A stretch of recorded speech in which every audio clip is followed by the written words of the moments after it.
Yeah, Eric has a dynamic mic, and sometimes his audio interface is it's a bit temperamental recently. So I don't know how big of a gain he can have, but right now that was the highest gain. But just for the record, if you didn't mention anything, Josh, I forgot that I had the gain down, or like the gain down because of Osu. So I basically played all of Koromon as well with a 10 decibel tune down, because Osu has a internal EQing that's different than everything else.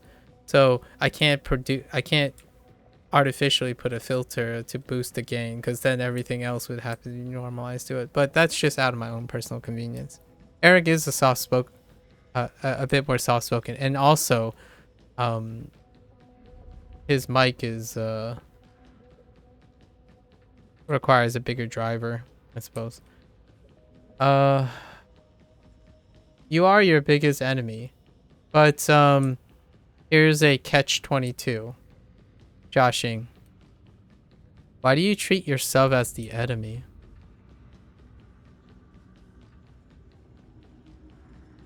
I'll let you think about that for a moment and let you digest what that means to you. But why do you consider yourself your own worst enemy? I handshake with myself, certainly, but I don't ever consider myself my own enemy.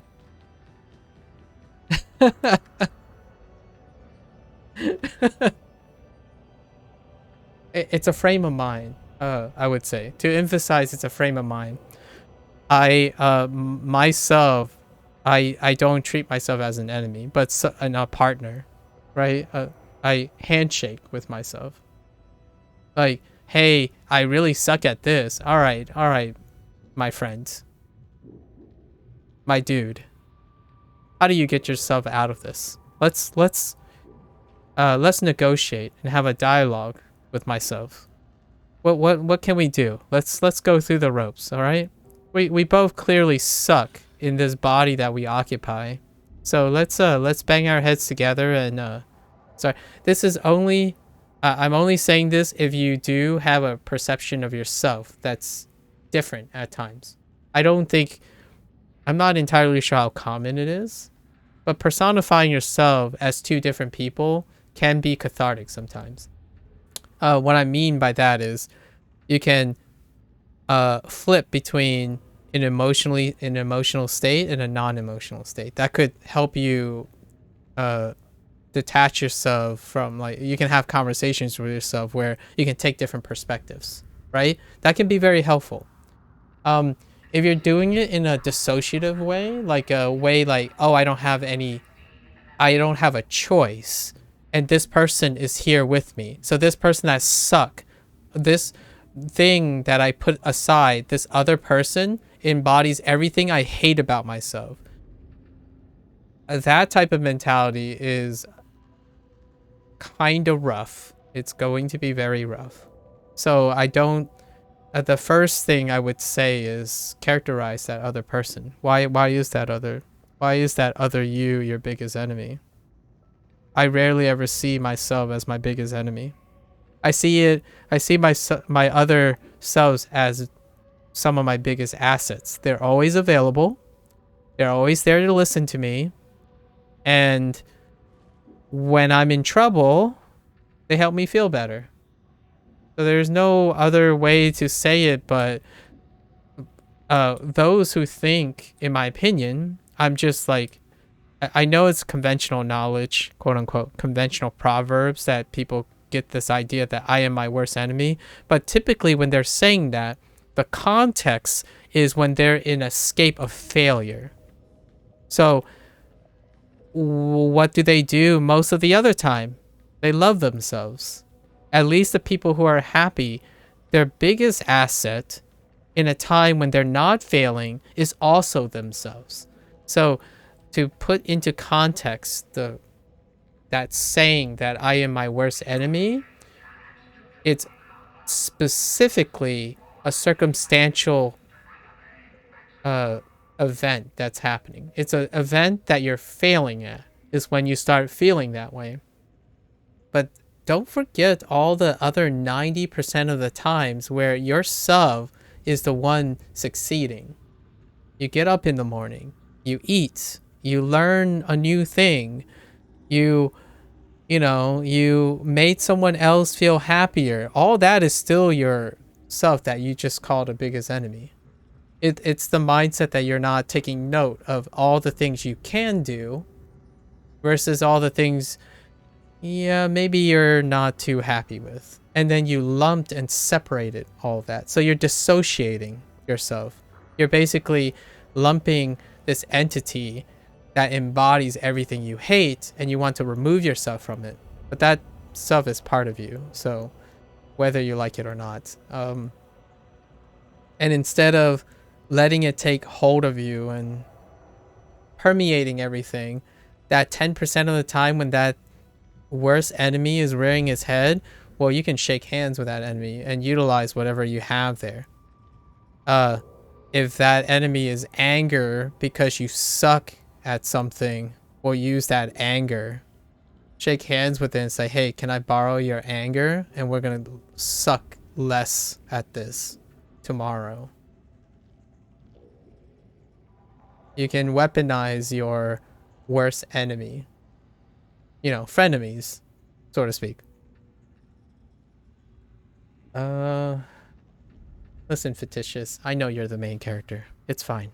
I'm more than willing to be your support character. I mean, I feel that I gotta help this guy improve, but I keep not talking. Yes, exactly. Yeah.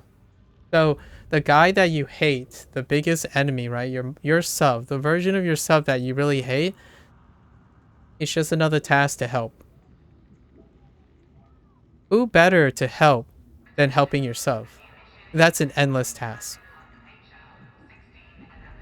They're all built. It's true though. Fictitious has some really great punchlines. They're quite great punchlines. Yeah. So, if you want, to me, if you're thinking about self-care, or self-improvement, or self-help,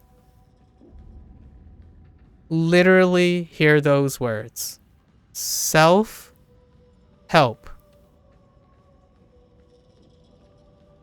The goal is to be able to help yourself. Ignoring a piece of yourself is pretending like the problem doesn't exist. How can you help something if there isn't a problem? And then we go back to that conventional word of wisdom again. The first step to solving a problem is admitting you have one, right? So if you're treating yourself and excommunicating parts of you, well, you have to acknowledge the problem first. Or, see, you have to acknowledge the problem to yourself. If you ask me, I don't see problems. I see challenges or less than desirable outcomes that are not sufficient for your happiness. So you're asking someone like me, I don't see a problem. The goal is that you admit to yourself that you have a problem and you want to solve it. And being able to see the problem is how you're going to take steps to it. But for me, as a person outside of you, I see an opportunity to improve. So I know, like, I can't really empathize with thinking I have problems.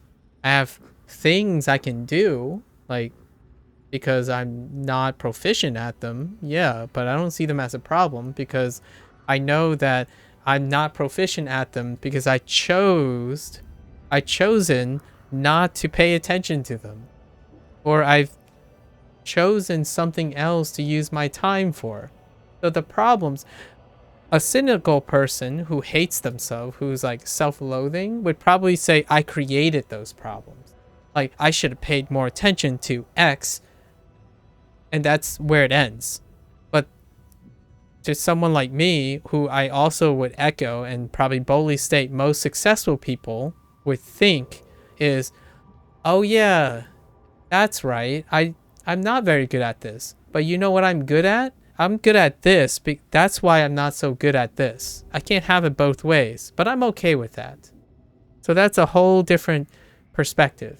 That's what a successful, in my opinion, that's what a successful person is. And we're not talking about making a lot of money, all that, nuance of material goods and stuff. We're talking about someone who truly feels happy. Yeah, trade-offs, like opportunity. At this very moment, what am I not doing as a content creator? Well, I'm not making money, but what am I trading off? Not having to deal with money. but here, that's the okay, well, what am I doing right now? What am I not doing right now? I'm not entertaining 300 plus people. Okay. Do I want that? Well, what am I trading off? Well, just having a conversation with one person who I can actually read the messages for. Right? So you can frame it in any way you like. You can call it denial, right? Like some people would accuse you, oh, but you're just making euphemisms off of a difficult situation. It's like it would be considered, like I would say, fair game. Sure, you can interpret that if I was sad and disappointed in myself and hate myself, but I don't. So no, you're incorrect. If I was like complaining and say like, oh man, this sucks, like I do all this work and stuff, it's like, then I'm in denial. Denial is a very powerful weapon to protect yourself. So you rationalize it. Like, oh, I'm really a good player. People should notice me. That's denial. If that person is upset, if that makes them upset. Like, why am I not popular? I do all X, Y, and Z and it's not happening. That is denial by what's happening and how they value themselves. But I do not, like, there's no denial here. Like, I know exactly why I do not cater to hundreds of people. If I want to cater to hundreds of people, can I find reasonable approaches for it? Yeah, sure. I can, and we can start doing it. But I don't want to give people the false impression. Like, I stick to my words. Like, it's a difference between someone who says, oh yeah, and I've been in this situation quite a few times where a content creator comes up to me and says, oh yeah, I just stream for fun, and then someone brings up, like, well, this person does what you do and is super popular, and say, oh, well, I like the intimacy of having small crowds. Like, I would be really nervous and have social anxiety if I got too popular. And then suddenly the conversation goes to, well, it would be nice, I imagine that I would get, it would be nice if I can get paid for doing this so I can enjoy for the rest of my, well, that's not true. That's just not true. So what happens? That's an inconsistency between one's expectations and what the reality is. I am not financially strapped, so I can back the consistency stuff that I have. When someone is struggling and wants something but says they don't want something, they are depriving themselves and they are not making a handshake with themselves. You are obliviously, in my opinion, you are trying to protect yourself. Of course, this person is trying to protect themselves, but they're not making a fair handshake with their other self. That other self that's telling them like, hey guy, have you considered that you're not popular because you're not marketable? I know I'm in this lonely corner in the side of your head that is clearly saying that I see that I'm not popular. And because I'm not popular, I'm not going to make money. So if I want to continuously really love the intimacy interactions and still make money, something's going to have to trade off, my friend. You're gonna have to make trade-offs. As much as I want to wish everyone cakes all the time and be able to like have them and eat it all the time, that's just unfortunate. And when you see someone like that, you have a choice. And I'm not gonna say I always take the I'm not gonna say I take the popular choice. I take the bittersweet choice. I keep my thoughts to myself and try to confirm if this person is asking or reaching for help. If they aren't, it's none of my business. I have no reason to believe that this person, if they don't give me any indications, then I don't have to point it out because, you know, that's their right. Denial is the strongest copium, indeed. I mean, you have son handle your monies and you have no...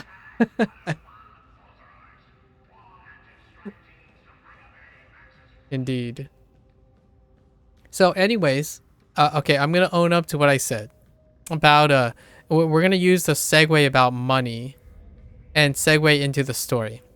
Well, not really a story. It's more like a general observation about my parents.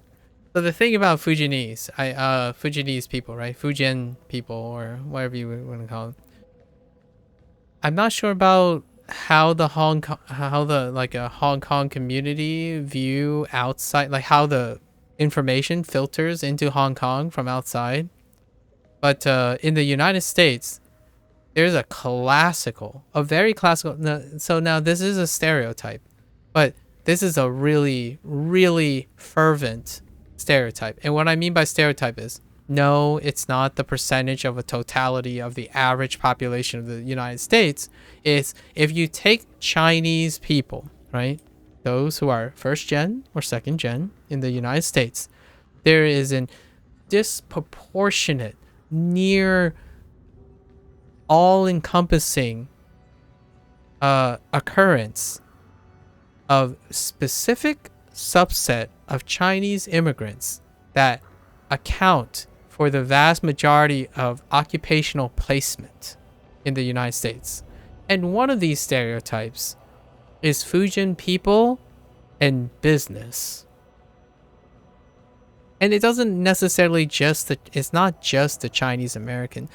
So the Americanized Chinese food, right? That's a front. That's a good example of it. But if you take a further step back, is business owners.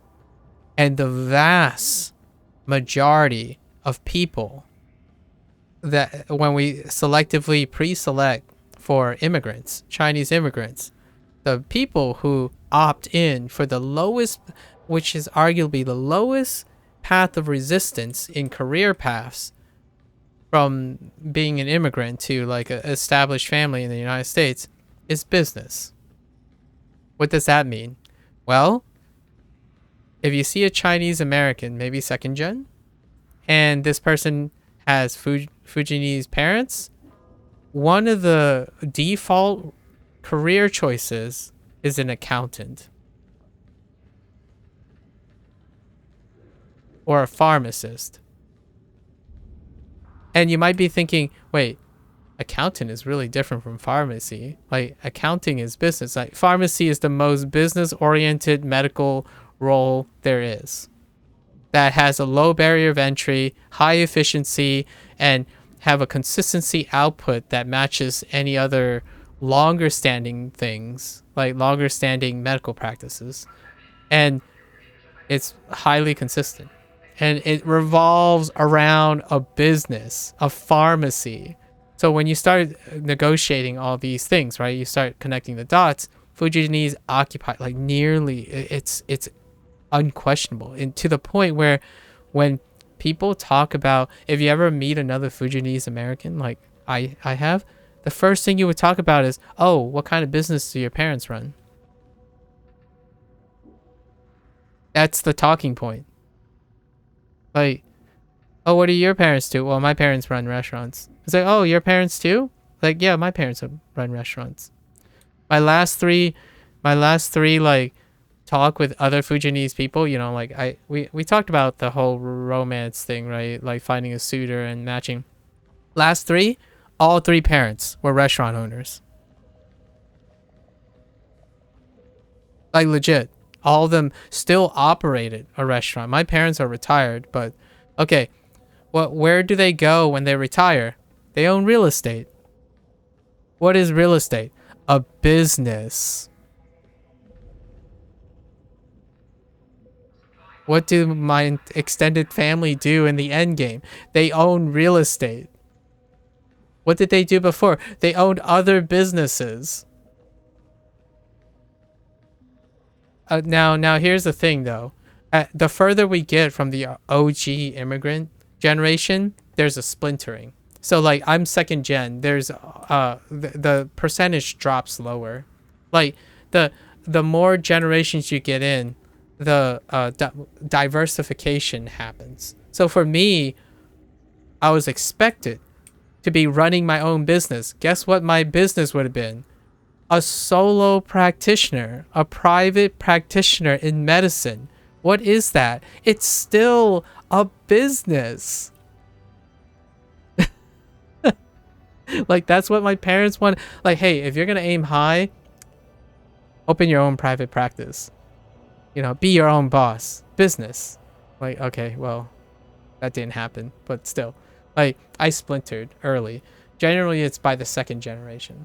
So when you become third gen, when you become third gen born, that's when the second gen established, and then the third gen had more like flexibility. But it's a really, really strong correlation. I'm not saying it's causation. It is a stereotype, but it is a really bad, and it is selective bias too. I'm a Fujinese person, like of descent, so I looked into this stuff. This is all confirmation bias, but it's not confirmation bias, and I'm saying it's evidence.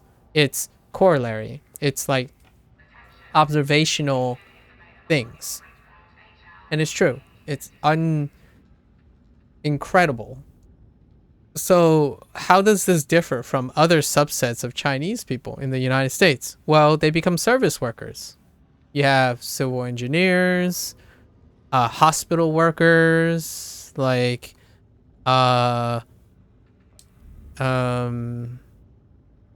politician or like policy makers and stuff, that those happen too, but they're rarely from the Fujian area.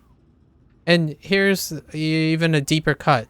These are all corollary studies, right? You're just correlating. I'm just spinning a narrative. So by no means do not feel like this is a premonition or like some startling must be something or larger conspiracy. These are just correlations.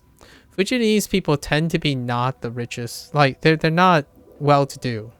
Like the Fujian province, it's like if you look historically, it's not a great. It's not the epicenter of culture and like higher education in China, if you know what I mean. Right?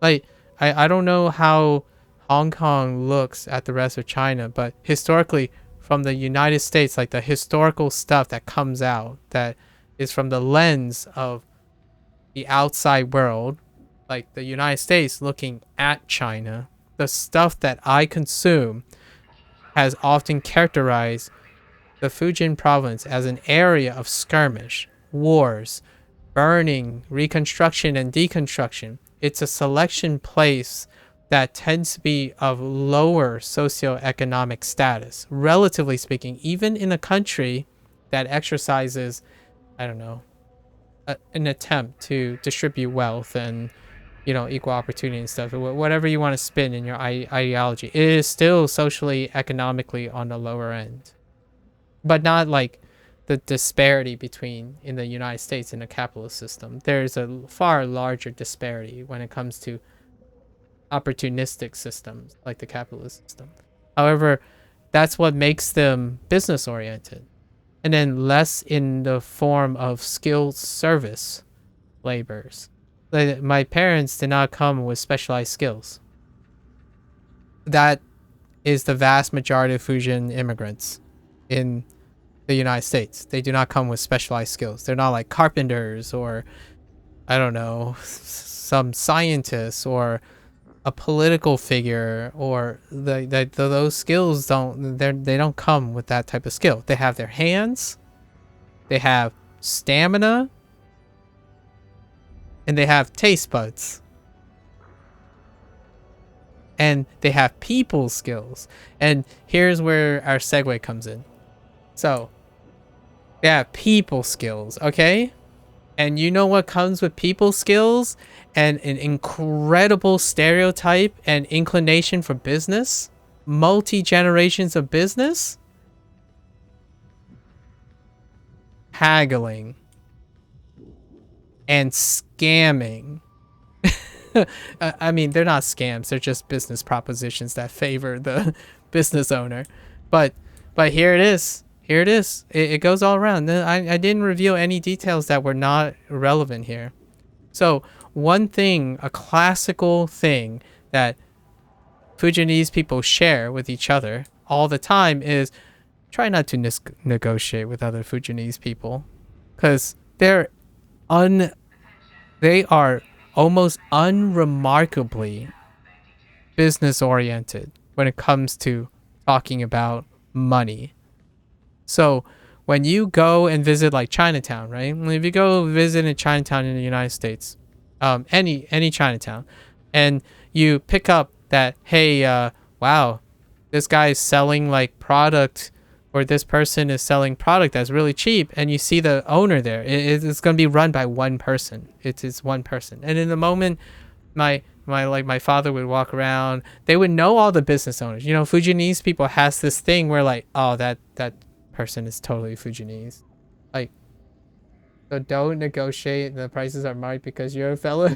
So the idea is that you go in, right? You go in, you look around, and it's like almost everyone, like in a word of mouth, the city you grew up in, the network of every business owner is connected by their heritage, their specific area from China. And Fujinese tend to accumulate most of the businesses. So when you walk into Chinatown, my father is not only aggressively haggling, he is also incredibly hyper focused and aware of the market price of the things he's buying. But that doesn't, they're not gonna, the Fujinese, you know, like they're not gonna stop a tourist from coming in and you're just ripping them off. And what I mean by ripping them off, it's not a malicious thing. It's just tourists are ignorant of market prices. So that's just how it goes. and my father always said this joke. Do research, can't relate. No. See, this is not that. You can't do research on these things.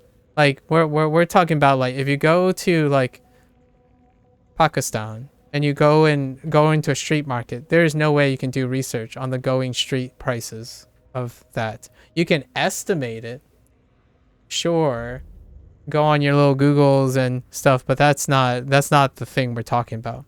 We're talking about like, hey, look at this, you know, just freshly caught here, you know, I'll give you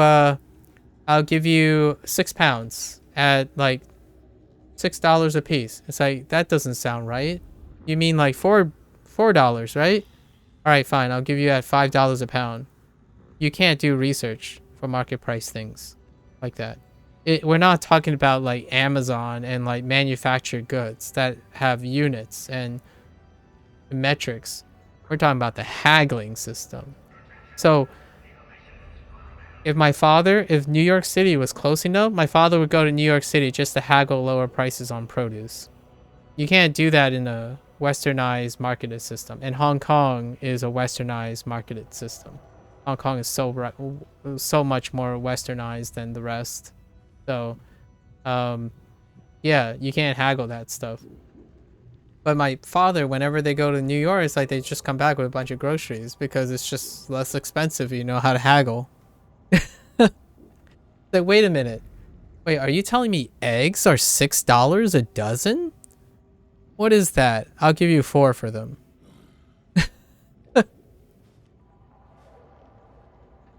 And it's not the simple thing where like people, you know, when you watch shows where they always say like, oh, you lowball, then you meet in the middle, right? No, that's not it as well. Like it goes even deeper. What they would do is like, oh, you know, but you know, the weather is nice. Like they would like, they would play the man, they would play the person, and they would introduce other things like, well, you know, I can always come back later. I mean, I'll go check, but I'm pretty sure I can just go now and go to another person and get a better price. So you could save me the gas money and just sell me it for $4 a dozen, or I'm just gonna go and get a better. They leverage. Like, Fujinese people like leverage a lot. I'm not saying other businessmen don't do this and whatnot, but we're talking about like non-westernized businessmen. Westernized businessman would be like, oh, it's just $6. That's no big deal. It's like, yeah, no, it's no big deal. That's $2 extra I can make off of you. But imagine if I sold 100 eggs. Well, that's enough for me. It's like they're not haggling just on multi-billion-dollar and thousands of dollars. They even haggle for like $1, like 10 cents or 20 cents. And that's where that stereotype is born. And what I mean by that is all the memes when people talk about like Chinese people can be cheap. And cheap is like relative to the westernized living standard. But the stereotype is ironically, and this is all coincidence, obviously. It could have been any subset of Chinese people and whatnot. But the stereotypes that are specifically portrayed, and it's a very common one because that part of China didn't have the greatest of opportunities. And what happens is a large majority of the Chinese immigrants are from that area. So the stereotypes are born out of the highest concentration of exposure. So whenever I see people talk about how like, you know, the buffet people, right? It's like, oh yeah, you gotta eat what you're worth. Like you gotta eat at least, if it's $20, you gotta eat at least $100 worth of food. Those are Fujinese people. Like most of the stereotypes that have anything to do with market value, the vast majority of the stereotypes stem from Fujinese people being Scrooges. They're frugal people because they don't come with money. They didn't come from money. And it's so different when I've met, I'm so over that. So and I'm saying this from earnest envy and legacy, because what I'm saying is that Fujinese people didn't have money. They didn't succeed, generally speaking, relative to other immigrants. They immigrated for better opportunities in the first place. So when I met other Chinese people, right, like I go around, like I've met second generation of like parents from Shanghai and Beijing and stuff. It's a different story. Like the moment I say like, oh yeah, what do your parents do? Oh, both my parents are doctors. And I'm like, okay. Are they from Shanghai? Like, yep. I'm like, oh, okay. Are they from the Guangzhou area? The moment someone says, oh, your parent runs a restaurant, are you from the Fujian province? No, it's even more than that. You just talk in their accent. Like, the moment I hear their parents use Fujinese, there's a really, really high, undeniable chance that they own a business. And guess what? That's an instant connection. Like, immediately, my parents would knock it off with, like, their parents. Like, the moment they establish that they're business owners, like by haphazardly, it's like, are you from Fuzhou? Like, and that's it. And then that's it. They're friends. It doesn't even matter anything else. No details whatsoever. They're automatically, immediately friends. Yeah, that's exactly it. It's kind of fun. It's kind of interesting. And I think it's really cute. It's so charming. Like, I love that there's nationalism at that level. It's while at the same time, as an American, right, Joshing? I don't know if you've ever been to the United States. Nationalism in the United States is like an incredible salad bowl. Like, you do not have nationalism in the same sense of what I just discovered. Homogenation of the American culture is to defeat the purpose of the American culture, in my opinion. Its identity is to not be homogenized. So, for example, like, the celebratory nature right now of being American is that you can constantly differentiate yourself. So, like, when someone tries to put an American in a box, the natural reaction is not to accept it as true, is we're different. You try to look for the exception, right? You look for the differentiation, the focus on difference. But since I'm Fujinese by inheritance, it's literally the opposite. The thing that makes you attractive, feel belonging, trust unconditionally in strangers is that they are Fujinese people. It's such a remarkable contrast. And I feel that I can appreciate that, and I'm still looking for it in a video game community.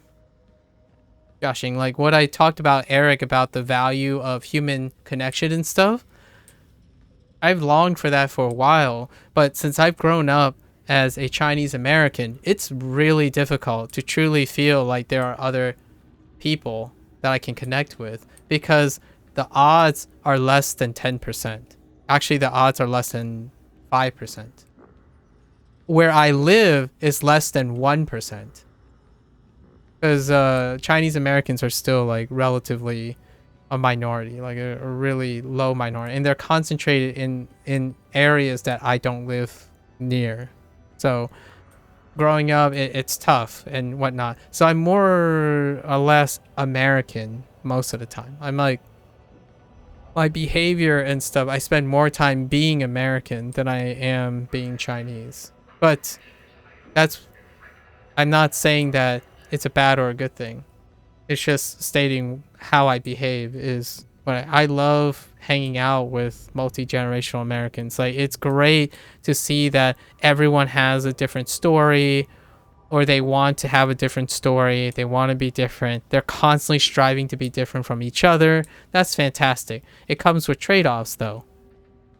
Sometimes it always feels like you don't understand each other, right? There are trade-offs. Like, you sometimes don't ever think about how to relate to someone instead of trying to differentiate from someone, if that's your point of view. And then all of a sudden, whenever I go with my parents ask me, oh, do you want to go and sweep your grandfather's grave, you know, King Ming in April? And I was like, sure. Like, why would I want to do that and risk like the nightmare that is New York City's traffic? It's because the moment you step in New York, it's almost like everyone's doing the same thing. And it's unbelievable. And it is one of those things that I can kind of understand it with the Super Bowl. Like the Super Bowl recently, like if you are into sports ball, like Super Bowl, you can guarantee that at least 3/4 of the United States population is watching the Super Bowl. And I don't participate in that, so I can't resonate with that. But it's kind of like that. So when you go to King Ming, right? Like, I don't know if you do King Ming, Joshing? I'm not sure if Hong Kong does it. King Ming is when you go and grave sweep. I'm not sure what the religious background behind it. I just think the tradition is really great. I know, but what I mean is the tradition. You don't have to be of a heritage to participate in the idea of cleaning up your grave. You know, your Hong Kong do it though. Okay, I think it's awesome. So what I mean is, you just randomly go, right? Like I went the first time I went. Oh, but you still don't do it. I see. Okay, so yeah, your family. I got that. So I went. I didn't know what it was, and it lines up with Easter. So Easter is ironically or coincidentally a similar observation in the Christianity, but for us, we go there and everyone is there. Like, it's incredible. I can't in this on this day, it's just a pocket. Everyone is at their grandparents, like at some point of the day, at their parents, cleaning up their grave, like their tombstones, and sweeping, and then like putting food and flowers and incense, like, and no, like they don't talk. No one talks amongst it. They just go, and everyone's doing the same. It's like Cinco de Mayo. No, not Cinco de Mayo. What the freak? Sorry, the Day of the Dead. Sorry, La, was it La Dia de Muertos? Sorry. Why did I say Cinco de Mayo? That's hilarious. Anyways, it's like the have you seen the movie Pixar's movie Coco? It's like that. It's like everyone's doing it. It's incredible. It's sometimes Americans can't even agree on if it's okay to celebrate Hanukkah and Christmas under the same roof. But here, you don't even have a religious bearing, to be honest. You just do it because it's awesome. Well, that's just it. So we don't have great cremation. Oh, okay. Fair enough. Fair enough.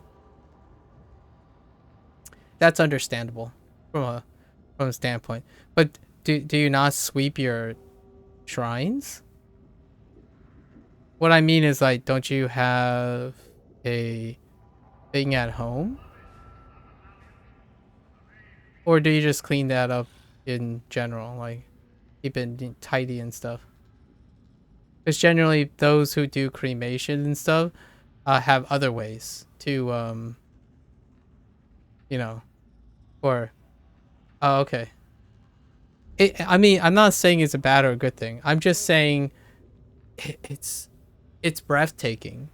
It's kind of like when I'm seeing I've met Muslims. Like, I've had the opportunity to converse with Muslims and like look at like a mosque from the outside and whatnot, and just the idea that when they go into what is that period, the period of fasting and stuff, man, I don't remember any of this stuff anymore. I've lost contact, like, since I've been outside of university. It's rare that I have this these conversations anymore. But yeah, during that time, like, they're all doing it. It's crazy. Like, I love it. It's awesome. Yeah, Ramadan. Yeah, Ramadan is the one. So immediately, like, when I'm at the university, like, those who are Muslim, they observe Ramadan right away, and then it's legitimately just implicit. It's like, oh, sorry, like, it's Ramadan, and then that's it. Everyone around the world, like, and then they in the evening or something, they would point towards Mecca, right, and then do their I don't know what to describe it like their prayer, like routine thing, and that's crazy. That's awesome.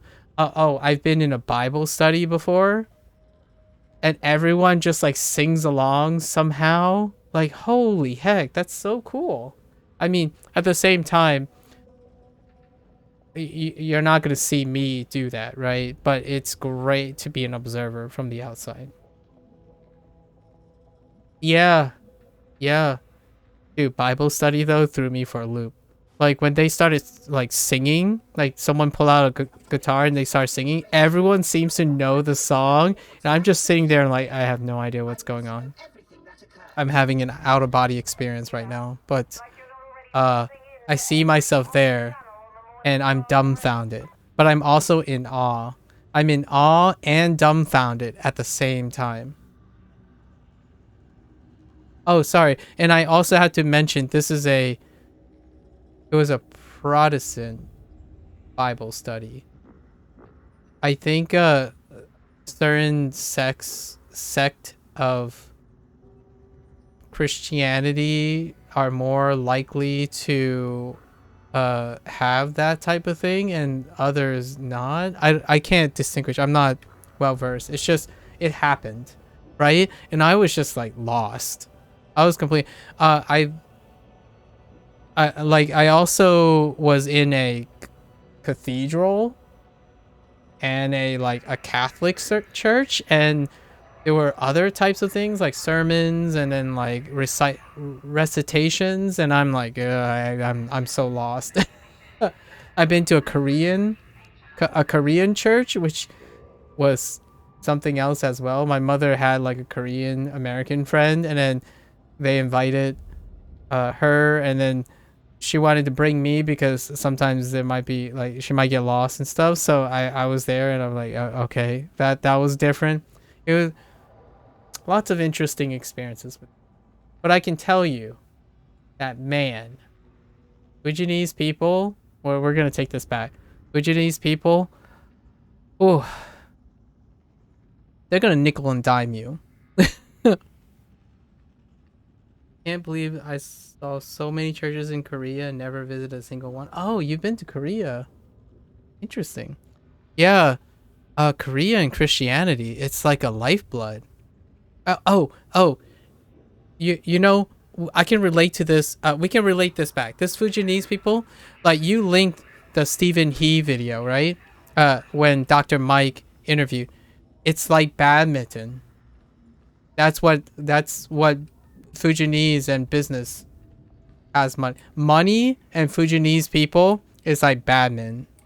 If you want to identify what kind of Chinese person that is, definitely bring up business and how much the money goes in and out. You can probably pre-select for Fujinese people. Immediately when you start talking about money matters, how invested they are, it's like playing badminton. You're immediately connected with them. If you care that much about what I've just discussed about owning a business and like nickel and diming and stuff and haggling, immediate connection. It's like Stephen He when he discovered badminton. Oh, which by the way, Joshing, I did play badminton. When I was a bowler in high school, I also played badminton and table tennis. And the 3 or 4 Asians that were in the entire school also played badminton. It wasn't enough to constitute a community, but nevertheless, badminton, call it like some weird coincidence or something, you just get drawn to badminton. Never really played badminton regularly, but I played it a bunch. Yeah. Yeah, I still have the racket. Yeah, table tennis. Yeah. I call it table tennis because ping pong is like it's a nice term, but I started using table tennis so that it's a little bit more recognizable outside. Because yeah, certainly you can say ping pong to specific people, but table tennis is a little bit more on the Western side now.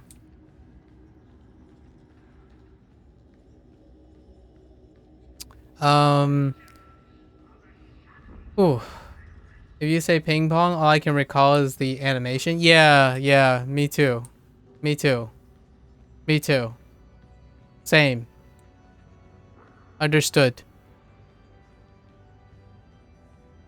So, so the story really is like every time, like, it's not because of COVID, right? We stopped commuting to New York City, which New York City is about 3 hours away, 3.5 hours away from where we are. Each year, maybe twice a year, maybe some relative gets married or some other occasion, we would go to New York City. And a lot of times it would be with my sister. Now my sister's not around anymore. She's overseas. But it would often be to pick up some like obscure item for cheap. Right? Like say like I don't know. It's kind of like can you get a deal on an iPhone? Well, you can if you know how to haggle with the Fujinese person. but that's besides the point. We're not specific. I'm using an iPhone as an example, but it's not really a real example. It's more like clothing or something very specific, like a very esoteric prop. So my sister, a lot of times, she would want to get specific esoteric props, like really tall pumps or non-kids sized, but or it's shorter Asian. You know, my sister's kind of small, like in dimensions. She's kind of short and like tiny. She's kind of a lolly. So, a lot of times when you go to Western shops, they don't quite size things properly, right? For like an adult that is smaller than the average. So, a lot of time we go to New York City, and occasionally if she sees something, you know, what do you do when you go to the city? What do you do when you go to the city? Well, you shop around, you know, you window shop and stuff. So my parents would always be there with my sister, and myself, I would be like just hanging out and doing. So my parents would be negotiating. They would be constantly negotiating. So if my sister is ever find something interesting, like for a prop or like for cosplaying or something, or things she can modify, but she needs like to pick up something cheap, my father would always say something like, okay, so do you really want this? Because we're going to try to haggle for it. I was like, well, and then sometimes it'd be like, okay, remember, we like, nah, this person's trying to rip us off. It's okay. They won't go any lower. It's a rip off. Let's just leave.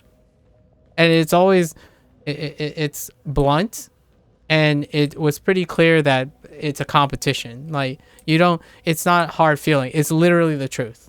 Like, both the person who's buying and the person who's selling is trying to one up the other person. And it's like just fair game. There's no like hard feelings. It's just like, nah, we're going. They're not feeling good today. We can't get them to I can't lowball this person. So the statement that I always hear is like, nah, this person's Fujinese. This is gonna be a tough sell.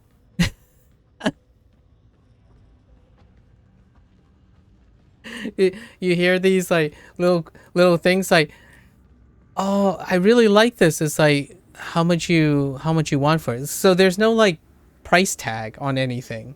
When you enter like a Fujinese establishment, typically there aren't price tags. There's no like, you head into Walmart or like a department store, you're suddenly like, here's the price tag. There's a gigantic thing that says 30% off, buy two get one, you know, like that kind of stuff. But when you enter one of those, it's like you don't actually know how. If you're not like my father, you don't actually know how much the stuff costs, then there's no price tag on there to even help you. So whenever my sister's like, oh, I really want this, it's like, it's nice, and then my father was like, so how much you want for this? And then they would say that's like, nah, you gotta be pulling me. We already visited like 2 other stores, and it's a bluff. Like, you know, we spent the whole day. Can't you just cut me some slack? Like, $14. It's like, no, 18. Like, come on. Like, we're the same people, right? We're both from Fujin. Like, come on, you gotta cut me some slack. $16. It just keeps going like that. Say, all right. I'll think about it. Like, the person's like, $17. It's like, all right. My father's like, I'll think about it. Here. Like, and then we would motion each other. Like, go ahead, take another look around. And it's just lingering. And then you're just like trying to put pressure on the seller, right? As the buyer. But they're like gaming each other the whole time. And all the while we're just, you know, spending time together and just window shopping and whatnot. And after like 40 minutes of haggling and just my sister's indecisiveness combined with the haggling, no sale was made that day.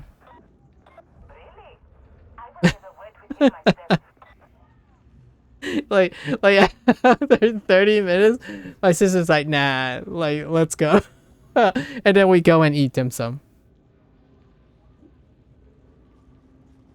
Well, I don't go shopping with my parents. These are the only stories that we go shopping. Like, now my parents just ask me to cross-reference and use e-commerce. Like, I'm the e-commerce guy. But think about it though. all my father's values, if you're thinking about who most people go to get e-commerce advice on saving money and value, AliExpress. No, I don't use AliExpress. Get out of here. There's QCing issues in AliExpress. Shut up, Joshing. You freaking memer. AliExpress. There are other ways to save money at it. But anyways, I'm usually the guy that people go to. So I'm like my parents usually buy stuff from Taobao. So what I do is I do like code phishing. So I would like stack credit unions and stack credit cashback rewards and time bonuses and what stuff. So when you buy something, you're really getting more of it back overall than getting a QC thing. So yeah, you could actually say that I probably inherited my father's emphasis on saving money. So I usually do purchases all based on like risk, cashback, all that stuff. Yeah, so when I buy things, the average rewards and backing of anything is 30 to 50%. And when I buy really big, you bet I am gonna own that reverse thing. Like, for example, a good example would be if I'm gonna buy a house, right? Maybe 6 months before, I'm gonna open 3 lines of credit with at least a 5 to 10% cash back with no limits, uncapped. Maybe even pay like $96 for an annual platinum card, and I would buy the entire house on a credit card. And then pay it forward with 0 APR for like 3 years. Because my credit line is incredible.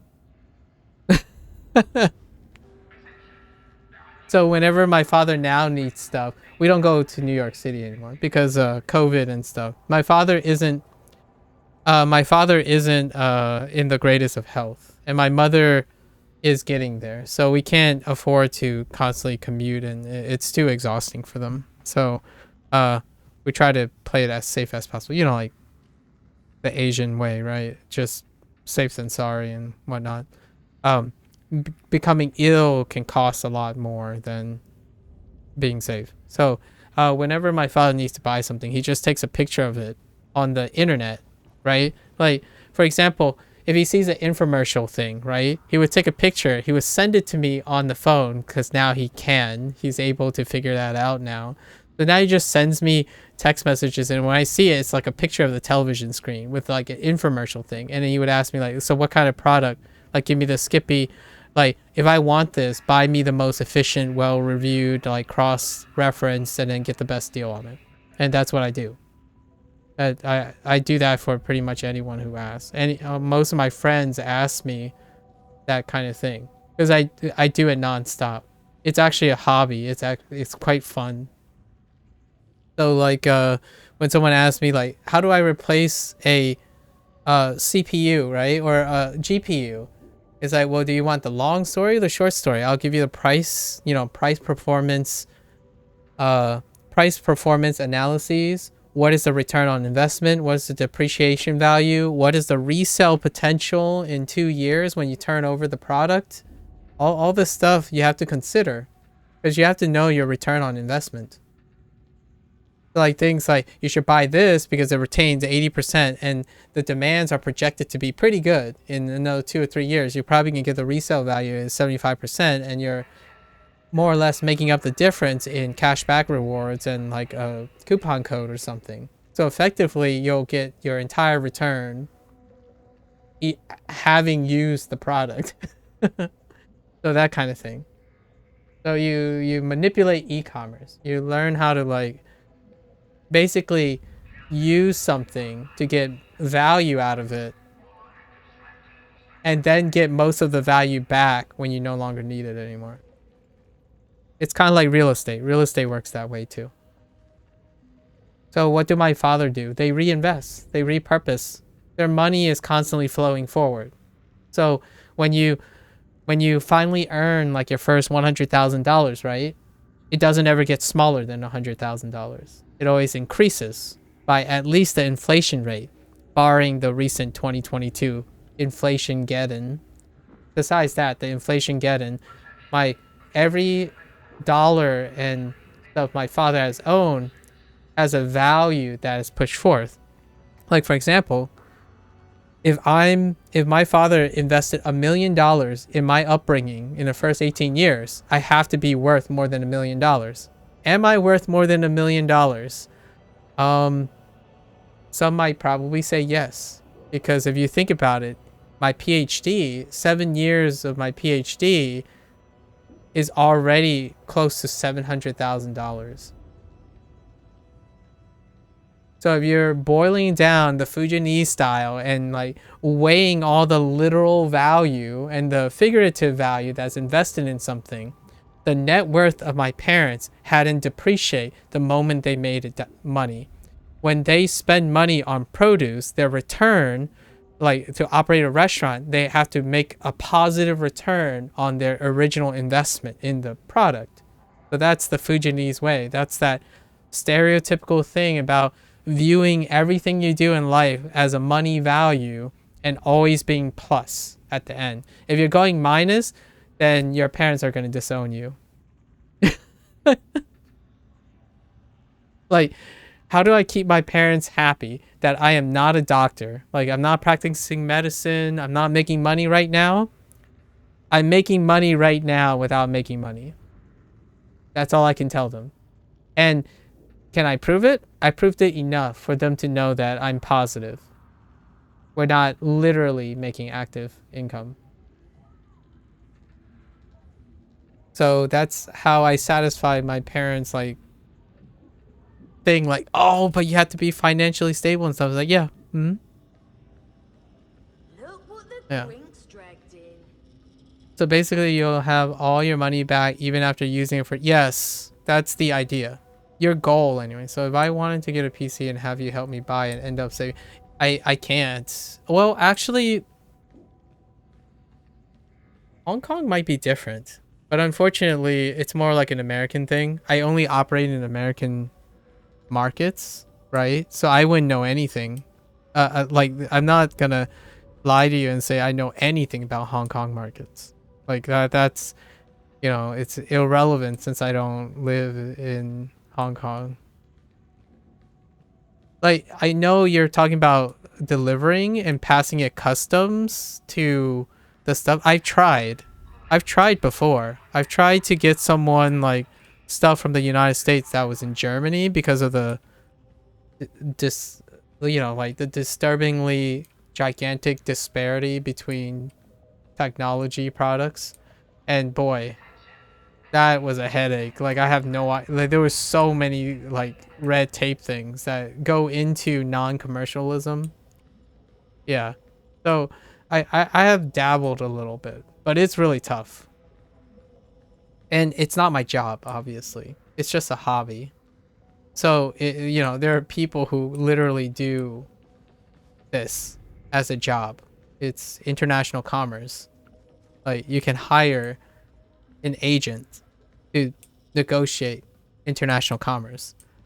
In fact, a good idea is a content creation, right? You would need someone to manage your marketing. And usually one of their fields would be international commerce, because you have to be able to market something on a wider scale, right? And mine is just a hobby, and it's only sustaining for my parents' interest. So now I'm technically the haggler, but the haggle is not with a human being, is how much you can combine and bork and stack your savings. Like things like here's one that capitalism favors quite a lot. Balance transfers.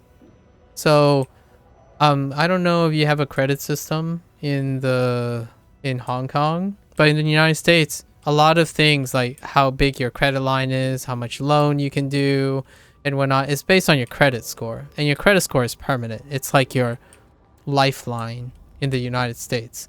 And one thing to boost your credit or to show that you're an effective user of money and like someone that's cycling money and stuff is the use of credit lines. Well, you can do balance transfers. You can buy a credit card, right? I don't know if people do this how often, but like for example, you have a credit card bill. You open a line, you purchase something for $500, right? You purchase something for $500. Well, there's a credit card that gives you a cash bonus for $500 for $200 for a $500 purchase thing. Well, you can buy that stuff, take the $200 in bonus reward things, use that $500 to use like, I don't know, a PayPal bill, for example. Then transfer that PayPal bill, open another credit card that has a reasonable offer and maybe like you're still pre-approved for it. Open that, pay the PayPal balance with your new credit card, and then pocket $400 in bonuses.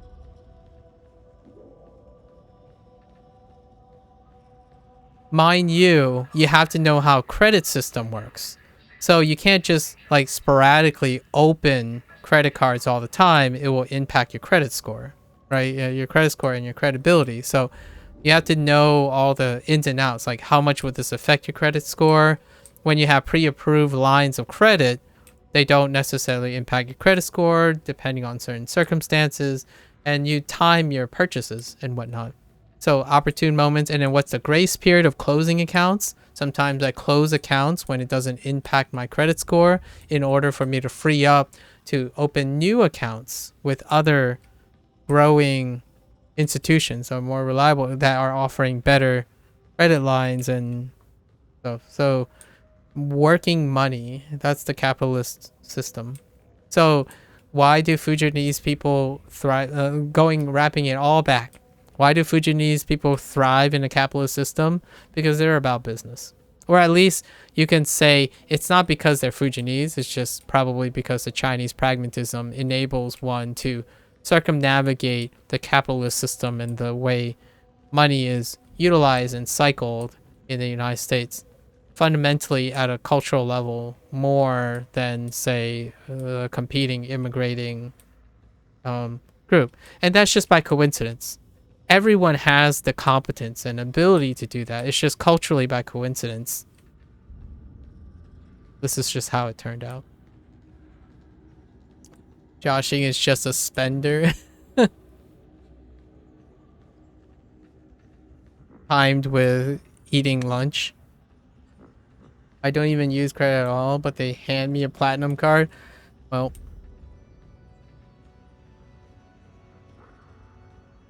so here's the deal though. With all that said about money and saving money and stuff, I'm not a person who lives beyond my means. I really don't. It makes me. I get upset. Like if there was a worst enemy, I'm upset with myself when I accumulate more than beyond my means. So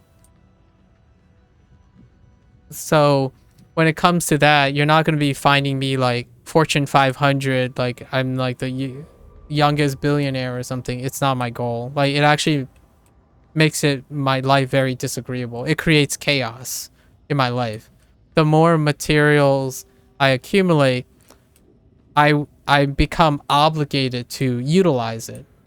So like if I had more money than I can deal with, I will have more money than I can deal with, which means that I have to deal with it.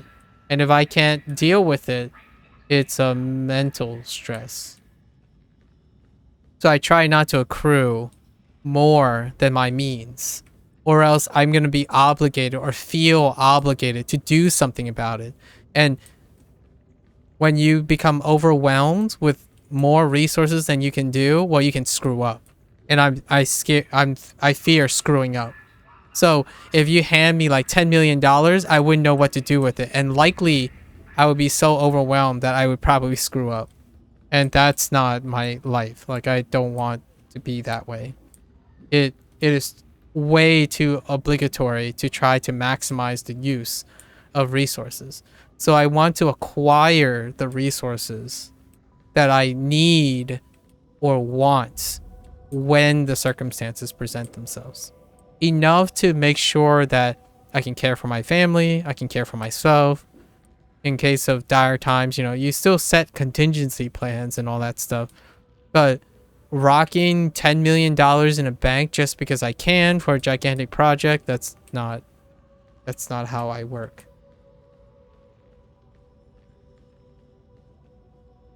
At least there are plenty of ways for you to give away your extra money. There is near the end. But right now, I have what I need to feel secure. And at the moment, that's as much as I have. So here's the downside of this lifestyle that I live. If I want to do something beyond that, I have to make the money. Okay, you go eat? Alright, take care, Josh. What if you just pre-plan it? It'll make you feel obligated. Yeah. Anyways. That's a good talk. I think I'm gonna head out too. I've been pretty exhausted lately. But yeah. Good talk. Nice digression. More stories next Sunday. Thanks for listening, folks. Good luck. Live life with intent. Stay healthy, people. Try to stay happy. If not, let me kick that sadness out. No, I'm just kidding. But I'll try to bring some sunshine to your life. And yeah. I'll catch you guys next time. Take care. Bye-bye now.